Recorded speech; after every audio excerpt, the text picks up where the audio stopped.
कमी पगार असून सुद्धा तिने मी घरात दिलेले पैसे। लग्न सोहळा म्हटलं का आपण किती तयारीला लागतो।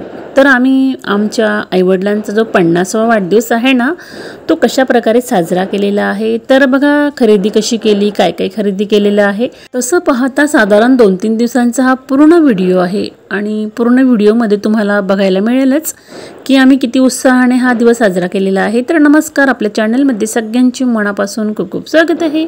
रामकृष्ण हरी माऊली। बघा आम्ही स्वतः डेकोरेशन करणार आहे, म्हणून त्यासाठी जे साहित्य लागतं ना त्याची खरेदी करण्यासाठी शॉपमध्ये आलो होतो। साधारणतः 2-3 दिवसापासून आमची ही तयारी सुरू होती, परंतु आम्ही हे 1-1.5 महिन्यापासून सर्व काही अरेंजमेंट केलेली होती। तर खरं तर आम्हाला बाहेर जायचं होतं हॉटेलमध्ये वगैरे, परंतु ते शक्य झालं नाही, म्हणून आम्ही घरच्या घरी का असे ना म्हटलं चला आपण छोटा मोठा का असे ना लग्न सोहळा साजरा करूया। प्रत्येकाला आवड निवड असते आणि वयानुसार आपण ते सर्व काही करणं म्हणजे खूपच वेगळी गोष्ट असते। तर बघा रोजच्या रुटीनमध्ये कॉफी बनवणे किंवा काही एखादी वस्तू बनवणे, उपवासात आपण काहीतरी वेगळं खात असतो, असं आमचं नेहमी सुरूच असतं। आणि गार्डनमध्ये तुम्ही आता सध्या उन्हाळा खूप आहे म्हणून थोडीफार इथे सुद्धा मी माहिती देणार आहे। तर उन्हाळ्याच्या दिवसामध्ये आपण कशी काळजी घेत असतो तर झाडांची, तर त्याचबरोबर आपल्या झाडांना भरपूर प्रमाणामध्ये फुलं वगैरे येत असतात, तर फुलं येण्यासाठी काय केलं पाहिजे। तर बघा माझ्याकडे जो भाजीपाला वगैरे भरपूर आपला निघतो, म्हणजे निर्मल्यामध्ये टाकतो आपण, तो ती फुलं असं बरंचसं काही जे काही असतं ना ते आपण फेकून न देता झाडांना त्याचा आपण खत म्हणून उपयोग करू शकतो। तर तसंच माझं काही असतं, म्हणून अशी आपल्याला छान फुलं बघायला मिळतातच। तर हा संपूर्ण व्लॉग आहे, या 3 दिवसांमध्ये 4 दिवसांमध्ये मी काय काय गोष्टी केलेल्या आहेत किंवा माझ्या झाडांना कशा प्रकारे फुलं येतात अशी बरीचशी माहिती आपण बघत आहोत। तर व्हिडिओ स्किप न करता शेवटपर्यंत नक्कीच बघा। तसं मी तुम्हाला पुढे दाखवेलच की मी झाडांसाठी काय काय वस्तू फेकून देता वापरत असते आणि कशा प्रकारे। तर बघा आपल्याला वाढदिवस असो अथवा कोणाची ॲनिव्हर्सरी असो साजरी करायची जर असेल तर आपण सर्वप्रथम केक कुठून घ्यावा आपल्याला हा प्रश्न पडलेला असतो। तर आम्ही यावेळेस ठरवलं की आपण घरगुती केक बनवून घेऊया, कारण आता स्वतःकडे सुद्धा वेळ नव्हता एवढं बनवण्यासाठी। म्हटलं चला म्हणून आम्ही एका ताईंकडे गेलो, तर अगदी आमच्या कॉलनीमध्येच बनवतात त्या। तर त्यांच्याकडे गेल्यानंतर त्यांनी आम्हाला अशा प्रकारे बरेचसे केक्स वगैरे दाखवले। खरं तर आम्हाला 50 अंकांचा केक बनवायचा होता, परंतु त्याची अरेंजमेंट थोडी वेगळी होती, म्हणून आम्ही अशा प्रकारे केक निवडला, म्हणजे तो पुढे बघूच आपण।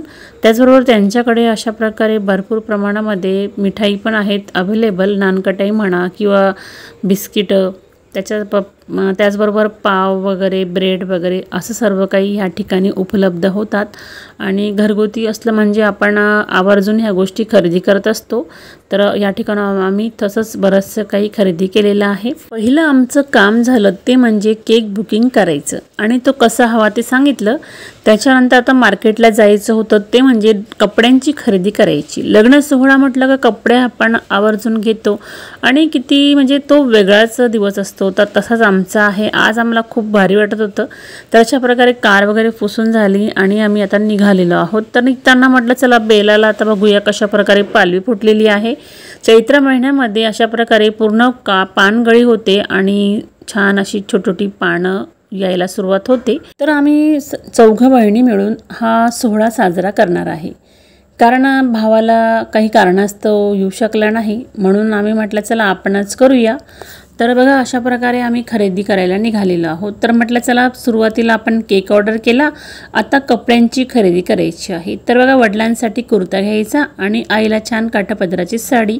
तर बघा त्यांच्या आवडीचेच कपडे आम्हाला घ्यायचे होते। तर हे बघा सगळं काही आम्ही स्वतः करणार आहे, कारण आम्हाला खूप म्हणजे सगळ्यांनी मिळून आम्ही म्हटलं होतं की आपण स्वतःच करूया, कारण तो आनंद काही वेगळाच असतो आणि आम्हाला सुद्धा वाटेल की आम्ही त्यांच्यासाठी काहीतरी करू शकलो। कारण दरवर्षी आपण वाढदिवस साजरा करतो तर तो साधा असतो, पण 50वा वाढदिवस म्हटलं तर खूपच महत्त्वपूर्ण, कारण एवढं वर्ष एकत्र राहून संसार करून तो टिकवणं खूप महत्त्वाचं। कारण आजकाल आपण बघतो आजकालची पिढी आणि आजकालचे लग्न एवढे वर्ष टिकतील किंवा नाही याची गॅरंटी सुद्धा नसते, परंतु पूर्वी खरंच आयुष्य खूप छान होतं आणि भरपूर लग्न ही भरपूर वर्षांपर्यंत टिकायची। तर बघा अशा प्रकारे माझ्या वडिलांचा कुर्ता खरेदी करून झालेला आहे। तर आता पुढे आम्ही साडीची खरेदी करण्यासाठी या ठिकाणी आलेलो आहोत। साडी घेत असताना सुद्धा भरपूर प्रश्न पडतात की आपण कलर कोणता घ्यायचा किंवा कशा प्रकारची साडी घ्यायची। तर बघा काठापदरामध्ये भरपूर व्हेरायटींमध्ये कलर असतात किंवा मटेरियल वेगवेगळ्या प्रकारचे असतात, परंतु आपण आवड असली तर घेतो, पण घेताना सुद्धा ज्यांना आपण घेतो आहे त्यांना सुद्धा आवडली पाहिजे किंवा त्यांच्या आवडीनिवडी बघूनच आपण खरेदी करतो। तर तसंच आम्ही साडीची खरेदी केलेली आहे। वयानुसार आपण म्हणतो की अगदी मऊ साडी हवी, तर आम्ही अशा प्रकारे सिल्क आणि कॉटन मिक्स साडी खरेदी केलेली आहे। तर कलर सुंदर आहे आणि अगदी छान ही साडी आम्ही खरेदी केली। त्याच्यानंतर आम्ही अनेक साड्या बघितल्या, परंतु आपल्याला एकदा जी साडी आवडली तर आपण बाकीच्या साड्यांना आवडून घेत नाही, तर त्यांनी आम्हाला अनेक प्रकारच्या वेगवेगळ्या प्रकारच्या साड्या परत दाखवल्या।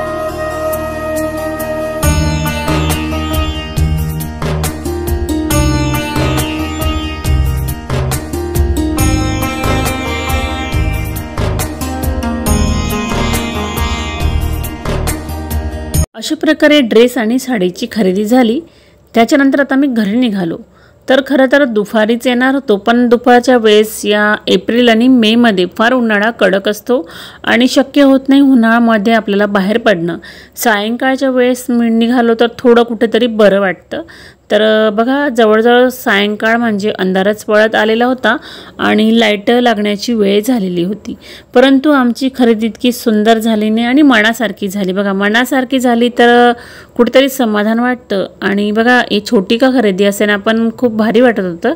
लग्न सोहळा कुठलाही असो, लहान असो अथवा मोठा असो, पर तो काही वेगळाच असतो आणि आम्ही जे नियोजन केलेलं आहे ना, तर त्याच्यामुळे आम्हाला खूपच भारी वाटत होतं। अशा प्रकारे घरी आलो आणि आल्यानंतर अंशू आमचा परत बॉल घेऊन खेळायला लागला। त्याच्यानंतर दुसरा दिवस उगवलेला आहे। तर बघा गॅसचं पूजन मी अशा प्रकारे केलेलं आहे। प्रत्येक दिवसाला माझं गॅसचं पूजन हे होत असतं, परंतु जी शुभतिथी म्हणतो किंवा एखादा सण असला किंवा एखादा उपवास असला, महत्त्वाचा दिवस असला, मात्र त्या दिवशी गॅसचं पूजन अगदी वेगळ्या प्रकारे करते। तर आज म्हटलं चला चांदणीला भरपूर फुलं आली होती, तर तीच तोडून आणली। अशा प्रकारे प्रत्येक फुलामध्ये कुंकवाने डॉट केलेला आहे आणि कुंकू लावलेला आहे, त्यामुळे फुलं अगदी सुंदर दिसतात। व काही फुलांचं असं असतं की काही गोष्टींमुळे ते खूप छान दिसतात आणि आपण जर अशा प्रकारे डेकोरेट केलं म्हणा किंवा काहीतरी वेगळं केलं तर ते अजून सुंदर वाटतात। सकाळचं काम होतं म्हणजे टिफिन बनवणं, तर वांग्याचं भरीत करायला सुरुवात केली। दूध ठेवलेलं आहे आणि चहा वगैरे अजून बाकी होता। तर सर्वप्रथम गॅसचं पूजन अशा प्रकारे करून झालं आणि जे काही आहे ते बाजूला ठेवलं। आता मी वरती टेरेसवर आली होती। टिफिन झाल्यानंतर टेरेसवर आल्यानंतर मला पूजेकरिता फुलं तोडायची होती, कारण ऊन वाढल्या जास्त झाल्यानंतर बाहेर पडू शकत नाही आणि उन्हाचा आपल्याला त्रास होतो आणि जी झाडांना फुलं लागलेली असतात ती सुद्धा खूप कोमेजून जातात, अगदी म्हणजे चिमतात आणि त्यांचा जो आपण म्हणजे बघतो ना ज्यावेळेस त्यांच्याकडे जात आपल्याला सुद्धा बघू वाटत नाही, अशी झालेली असतात। तर बघा सकाळी सकाळी अशा प्रकारे छोटी छोटी चिनी गुलाबाची फुलं सुद्धा छान छान यायला लागलेली आहेत आणि ज्या ज्या ठिकाणी मी झाडं लावली आहेत त्यांची ग्रोथ सुद्धा खूप सुंदर झालेली आहे। उन्हामध्ये खत सुकायला ठेवलेली आहेत। तर आपण आता थोडी इथे माहिती बघूया। तर हे काय आहे नेमकं, आपला भाजीपाला असतो टाकाऊवाला किंवा आपण आता खरबूज वगैरे बरंचसं काही खातो ते सुद्धा असतं। तर बघा यांचंच मी खत म्हणून झाडांना उपयोग करते, त्यामुळे माझी झाडं अशी सुंदर झालेली असतात। तर हे आपलं चहामध्ये चहापत्ती टाकतो आपण, तर गवती चहा आहे तो सुद्धा खूप सुंदर झालेला आहे आणि बुकेमध्ये टाकणारी ही जी फुलांची दांड्या आहेत ना, ही सुद्धा खूप छान झालेलं आहे। तर मी टपामध्ये लावलेलं आहे, कर्दळी असो अथवा कुठलीही फुलं असो, तर प्रत्येक झाड अगदी छान झालेलं आहे। मात्र बघा उन्हामुळे काय होतंय, 2-2 वेळेस झाडांना पाणी टाकावं लागतं, सकाळ आणि संध्याकाळ। तर बघा मागे मी हे जास्वंद उपटून लावलेलं आहे, एवढं मोठं झाड बरं का, ते सुद्धा अगदी छान झालेलं आहे, छान पालवी फुटलेली आहे आणि हे सुद्धा झाड खूप छान आता वाढत आहे। तर विचार करते आहे याला खूप मोठं व्हावं हे, तर बघू आपण नंतर एखाद्या व्हिडिओत मी तसं झालं तर दाखवेलच। त्याच्यानंतर बोगनवेलाला सुद्धा खूप सुंदर फुलं यायला लागलेली आहेत। तर पांढरा बोगनवेल जो आहे त्याला भरपूर फुलं येतात आणि बघा गार्डनमध्ये आपलं काटेरी का असेल, आपण म्हणतो काटे हे चांगलं नसतं, परंतु काही फुलं अशी असतात की आपल्या गार्डनची शोभा वाढवतात, तसंच ते झाड आहे। तर आज दुर्वासुद्धा तोडलेले आहेत आणि बघा जे सुकवलेलं निर्माल्य किंवा भाजीपाला जो असतो ना तो अशा बरणीमध्ये भरून ठेवते मी। आणि ज्यावेळेस मी कुंड्यांचं शिफ्टिंग करते किंवा कुंडीमध्ये खत टाकते ना तर हेच निर्माल्य सुकलेलं किंवा भाजीपाला आहे ते टाकते आणि त्याच्यामुळे त्या झाडांना खत मिळून जातात। तर ही एक खूप छान आयडिया आहे। या उन्हाळ्यामध्ये तुम्ही सुद्धा अशा प्रकारे करून नक्कीच बघा। त्याच्यानंतर दुर्वा बघा आता आहेत थोड्याफार, उन्हामुळे त्यासुद्धा सुकून जातात, परंतु 2 वेळेस जर पाणी टाकलं तर त्यासुद्धा टवटवीत होऊन जातात। तर आज आहे संकष्टी चतुर्थी, आपल्या बाप्पांचा आजचा हा दिवस आहे। तर आपण सर्वजण प्रत्येक कार्यामध्ये बाप्पांना विराजमान करून त्यांची विधीनुसार पूजा करतो, परंतु संकष्ट चतुर्थी ही त्यांची आवडती तिथी आहे, आवडता दिवस आहे। तर आपण त्या दिवशी चांगल्या प्रकारे पूजा का ना करावी।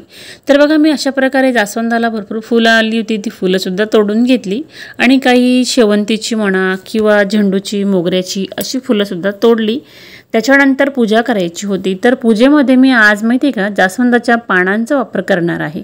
माझी खूप इच्छा झाली की आपण वेगळं काहीतरी करूया आज, म्हटलं चला आपण जास्वंदाची पानं वापरून बाप्पांना सजवूया, बाप्पांची पूजेची मांडणीही करूया। तर त्यामध्ये अशा प्रकारे मोगऱ्याला जी फुलं आली होती तोडी तोडून घेतली आणि त्याच्यानंतर पूजेची मांडणी अशा प्रकारे केलेली आहे।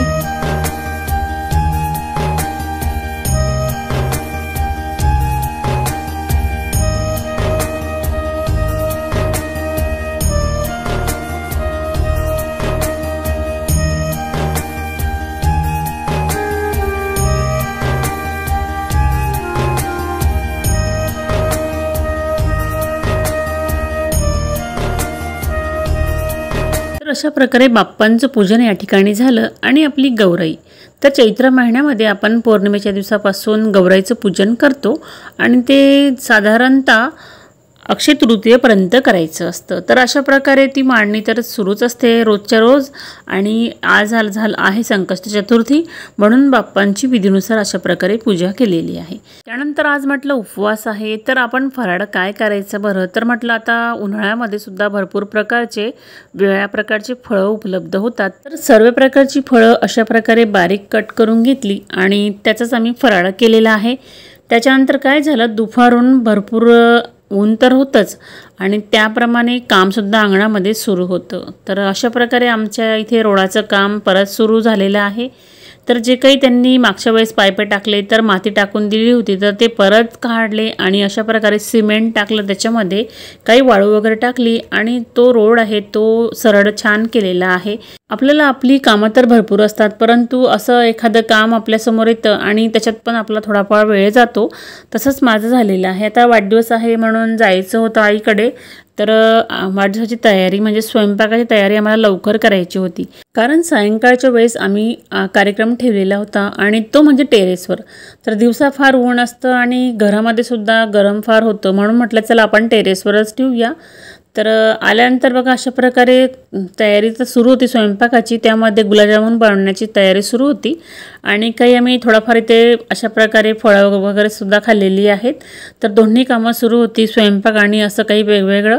तर बघा स्वयंपाकामध्ये आम्ही काय मेनू केलेला आहे, तर पनीरची भाजी बनवायची होती आणि उसळ बनवायची होती, त्याचबरोबर म्हटलं पुऱ्या आणि पोळ्या आणि गोड पदार्थामध्ये गुलाबजामुन, कारण आपण केक तर आणणारच होतो। तर अशा प्रकारे आमची ही तयारी इथे सुरू होती। खरं तर आम्ही हा कार्यक्रम 3-4 दिवस आधीच ठेवला, कारण प्रत्येकाचं नियोजन वेगळं असतं, कोणाला सुट्टी राहते स्कूलला, कोणाला नसते किंवा कोणाला त्यावेळेस येणं शक्य नसतं। तर काही जण गावावरून येतात, काही आपण इथूनच असतो। तर अशा प्रकारे आम्ही हा दिवस निवडलेला आहे। तर म्हटलं 3-4 दिवस आधी का असेना आपण सर्वजण एकत्र येऊ आणि अशा प्रकारे त्यांचा वाढदिवस साजरा करूया। तर त्याच्यामध्ये आम्ही माझ्या बहिणीची जी मुलगी आहे ना, तिने ग्रीटिंग बनवायला सुरुवात केलेली होती। तर प्रत्येकाचे फिंगर प्रिंटसुद्धा या ठिकाणी घेतलेले आहे आणि त्यांच्या साईनसुद्धा घेतल्या। आपण शेवटी नंतर बघूच ती ग्रीटिंग कशा प्रकारे बनलेली आहे। तर स्वयंपाक बघा अशा प्रकारे सुरूच होता। तसं पाहता आम्ही हा वाढदिवस अगदी छोटा केलेला आहे, परंतु ज्यावेळेस आम्ही हा करायला सुरुवात केली म्हणजे डेकोरेशन म्हणा किंवा तो रात्रीचा सीन अगदी भारी, म्हणजे इतकं भारी वाटलं ना आम्हाला की असं वाटत होतं की आमच्या घरामध्ये लग्नच आहे। कारण ना ही फॅमिली सगळी एकत्र जमल्यानंतर मुलांचा खूप किलबिलाट असतो किंवा एकमेकांना मारतात, भांडतात आणि जो घरामध्ये आवाज होतो तर असं वाटतं ना कुठेतरी आपल्या घरामध्ये कार्य आहे, आज काहीतरी कार्यक्रम आहे हे लगेच जाणून उठतं. तसंच आमचं झालेलं होतं. तर अशा प्रकारे जवळजवळ स्वयंपाक सुरू होता आणि डेकोरेशनची तयारीसुद्धा सुरू होती. त्यामध्ये काही बलून्स फुगवायचे होते आणि बाकीच्या गोष्टी ह्या तयार करायच्या होत्या. तर अशा प्रकारे ही जी मुलं आहेत लहानच आहेत तर त्यांनी सुरू केलेलं आहे. त्याच्यामध्ये अजून पुऱ्या तळायचं कामसुद्धा सुरूच होतं. तर आमची बरीचशी कामं ही अशीच सुरू होती. त्याच्यानंतर डेकोरेशनला सुरुवात केली. म्हणजे सायंकाळ झाली होती आणि सायंकाळी तुम्ही बघू शकता आम्हाला प्रश्न पडला आता डेकोरेशन कसं करायचं बरं. आम्हाला खूप वाटत होतं वरती करू पण वरती ज्या बाजूला आम्हाला करायचं होतं ना त्या बाजूला हवेमुळे काय व्हायचं खूप उडून जायचं. म्हणून आम्ही ही दिशा निवडली आणि ह्या दिशेलाच केलेलं आहे. खरं फ्रंट बाजूला आम्हाला करायचं होतं परंतु शक्य झालं नाही. आणि जी काही बागेची भिंत रिकामी होती ना त्याला अशा प्रकारे फुलं चिटकवून घेतली कारण फुलंच आणली तेवढी होती आम्ही. त्याच्यानंतर आईची तयारी इथे सुरू होती. म्हणजे माझी लहान बहीणच त्याचं मेकअप करत होते आणि जो आम्ही केक आणला होता तो अशा प्रकारे तयार झालेला होता. तर म्हटलं चला आता आपण केक वगैरे खोलून घेऊया आणि बाकीच्या गोष्टी वरती न्यायच्या होत्या टेरेसवर. तर म्हणून केक बघू शकता किती सुंदर झालेला आहे ना.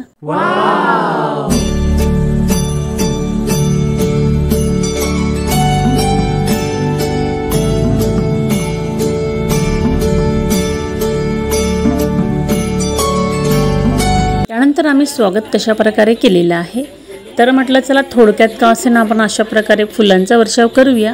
त्यामुळे सुद्धा खूप भारी वाटेल कारण प्रत्येक गोष्ट आपल्याला मनापासून करायची असते आणि तसंच आम्ही ठरवलं होतं की मनापासून सर्व गोष्टी करूया. तर अशा प्रकारे फुलं टाकत आम्ही त्यांना इथे एंट्री केलेली आहे. त्याच्यानंतर आता पुढे बघूच आपण की काय काय केलेलं आहे. बघा यामध्ये आम्ही बरेचसे गेम्स म्हणा, गाणी म्हणा, डान्स म्हणा किंवा बऱ्याचशा गोष्टी ह्या केलेल्या आहेत. सुरुवातीला ऑक्शनची तयारी केली आणि अशा प्रकारे त्यांचं ऑक्शन करून घेतलं. सगळ्यांनीच प्रत्येकानेच केलेलं आहे, कोणीही मागे थांबलेलं नाही. जे मेंबर या ठिकाणी आलेले नव्हते त्यांनी मोबाईलद्वारे व्हिडिओ कॉलद्वारे या ठिकाणी पूर्ण कार्यक्रम हा बघितलेला आहे आणि ह्या कार्यक्रमामध्ये सहभागी झालेले आहेत. तर आमच्या घरातील जे काही मेंबर्स आहेत सर्वांनी खूप मनापासून हा वाढदिवसामध्ये भाग घेतलेला आहे. आणि खरंच तुम्ही पुढे बघालच की आमच्या घरातील जे लहान मेंबर आहेत तो खूप भारी नाचणार आहे बरं का, कारण त्यांचा डान्सच खूप सुंदर आहे. तर अशा प्रकारे आम्ही सगळ्यांनी ऑक्शन करून घेतले आणि जे काही आम्ही हार वगैरे आणले होते तुम्ही बघालच पुढे मी कशा प्रकारे ऑर्डर देऊन बनवून घेतलेले होते. तर ह्या माळासुद्धा खूप महत्त्वाच्या असतात. आपण लग्नांमध्ये ज्याप्रमाणे आता किती सुंदर सुंदर ह्या गळ्यात टाकण्याच्या माळा उपलब्ध आहेत तसेच आम्ही ऑर्डर देऊन मागवून घेतल्या. कारण मी ती ऑर्डर बऱ्याच दिवसांपूर्वी सांगितली होती की मला अशा प्रकारे हार हवा आहे. तर त्या दादाने सुद्धा मला तशा प्रकारेच तो बनवून दिला. आणि बघा आम्ही एक एक गोष्ट खूप मनापासून आणि खूप म्हणजे विचार करूनच केलेली आहे. तर अशा प्रकारे आईवडिलांच्या लग्नाचा वाढदिवस आहे तो मी साजरा केलेला आहे. कारण आम्हाला ह्या आठवणी ठेवायच्या होत्या की एवढ्या वर्षानंतर यांचा वाढदिवस आलेला आहे आणि 50वा तर का नाही आपण खूप छान प्रकारे करावा. तर आमच्या घरातील मेंबर्स एवढे आहेत की आम्ही सगळ्यांनी मिळून तयारी केली आणि तयारी तशीच झाली. आणि आम्हीसुद्धा बघा तयारी तशीच केली होती बरं का, की असं वाटत होतं की घरामध्ये खूप मोठं कार्य आहे आणि आम्ही सगळे त्याच्यामध्ये सहभागी झालेलो आहोत. आम्ही प्रत्येकाने हा जो कार्यक्रम आहे तो खूप एन्जॉय केलेला आहे. खरं तर कार्यक्रम फार मोठा करायचा होता पण काही कारणांनी आम्हाला अगदी थोडक्यात करावा लागला, परंतु तो सुद्धा खूप छान झाला. आणि तो टेरेसवर केला बरं का आम्ही. आणि एवढं सगळं डेकोरेशन केलं तर अगदी थोडक्यात केलेलं आहे, खूप सारं काही करता आलं नाही पण मनापासून केल्यामुळे सगळं आम्हाला खूप छान वाटलं आणि खूप भारी. तर आमच्याकडून आमच्या आईवडिलांना ही एक छोटीशी भेट होती आणि त्यांनासुद्धा ती खूप आवडली आणि खरं मनापासून आवडली. ते आपण पुढे बघूच की माझ्या वडिलांनासुद्धा खूप भारी वाटलं आहे सर्व काही बघून. आणि आम्हालासुद्धा वाटलं नव्हतं की इतका सुंदरसा हा कार्यक्रम होईल. त्याच्यानंतर फोटो सेशन किंवा नाचणं गाणं हे सर्व काही आम्ही खूप एन्जॉय केलेलं आहे आणि आठवणीत राहणारा आमचा हा आजचा कार्यक्रम आहे बरं का.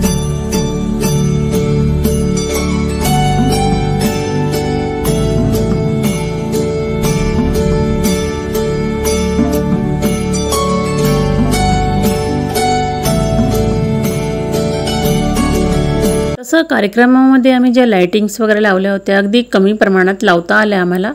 जास्त काही खूप मोठं करता आलं नाही, पण छोटं केलं पण खूप छान झालं आणि सर्वांनी खूप आनंदामध्ये म्हणजे या ठिकाणी सहभाग घेतला आणि नाचण्याचा कार्यक्रम सर्व काही आम्ही खूप छान प्रकारे केलेला आहे. तर माझ्या बहिणीचा लहान मुलगा आहे, तर बघितलं ना त्याने किती याच्यामध्ये आनंद साजरा केलेला आहे स्वतःचा. खूप आनंदात नाचला तो. त्याच्यानंतर तिचीच ही मुलगी आहे, हिनेसुद्धा खूप छान प्रकारे डान्स केलेला आहे. आम्ही जेवढं ठरवलं होतं त्याच्यापेक्षाही खूप सुंदर प्रकारे हा कार्यक्रम झाला आणि खरं वाटलं कुठेतरी की आम्ही हा कार्यक्रम ज्याप्रमाणे ठरवला त्याच्यापेक्षाही खूप छान झाला. याचाच आनंद खूप वेगळा होता. म्हणून सगळ्यांनी खूप आनंदामध्ये म्हणजे जवळजवळ 9 वाजून 9:15 9:30 होत आले होते. तोपर्यंत आम्ही वरती टेरेसवरच होतो आणि आम्हाला खाण्यापिण्याचं सुद्धा भान नव्हतं की आपल्याला आता जेवण करायचं आहे. तर सुरुवातीला अशा प्रकारे डान्सचा कार्यक्रम झाला. त्याच्यानंतर नाव घ्यायला लावलेलं आहे. त्याच्यानंतर आणखी त्यांच्या आवडीनिवडी असं बरंचसं काही आम्ही याच्यामध्ये घेतलेले आहे.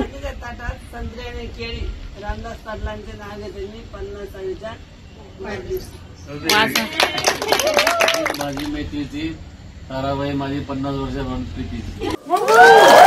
आता झाले एकमेकांचे नाव घेऊन. आता पुढे बघूया. त्यांनी त्यांच्या आवडीनिवडी सुद्धा सांगितलेल्या आहे, परंतु आवाज थोडा स्लो आहे.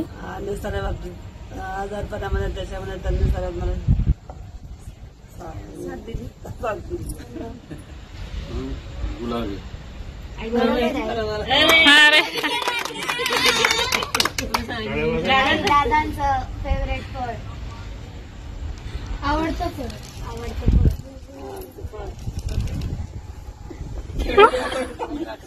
मला कमी पगार असून सुद्धा तिने आम्ही घरात दिलेले पैसे घेऊन बरोबर घर संसार चालवला आणि माझ्या संसारामध्ये मला खूप साथ दिली. त्याबद्दल मी तिचं मनापासून आभारी. अशा प्रकारे आम्ही केलेली तयारी, आमचं नियोजन तुम्हाला कसं वाटलं आणि आजचा हा व्हिडिओ कसा वाटला ते सुद्धा कमेंटमध्ये नक्की सांगा. आणि आमच्या वडिलांनी तर खूपच हा जो म्हणजे समारंभ आहे तो आनंदात हा साजरा केला. म्हणजे खूप त्याच्यामध्ये नाचले आणि त्यांना तर खूपच भारी वाटलेलं आहे. तर अशा सगळ्यांनी मिळून आम्ही डान्स केलेला आहे. तर आता पुढे बघूया आणखी जी ग्रीटिंग बनवलेली आहे माझ्या मुलींनी, तर ती कशा प्रकारे आहे. तर ग्रीटिंग म्हणण्यापेक्षा ते एक प्रकारचं पत्रिकाच आहे आणि पत्रिकेमध्ये तिने पूर्ण दाखवलेलं आहे कशा प्रकारे आहे. तर ही पहिल्या नंबरची एक ग्रीटिंग्स आहे आणि दुसरी जी बनवलेली आहे तीसुद्धा खूपच सुंदर आहे. तर अशा प्रकारची आहे. आणि त्याच्यानंतर तिसरी जी बनवलेली आहे ती आहे लग्नपत्रिका. अगदी साध्या कागदावरच बनवली.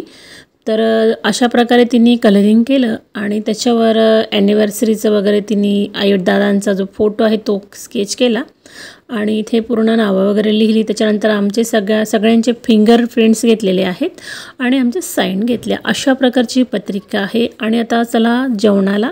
तर लास्ट सीन जो आहे तो म्हणजे जेवण. सर्व काही झाल्यानंतर आम्ही अशा प्रकारे जेवणाला बसलेलो आहोत.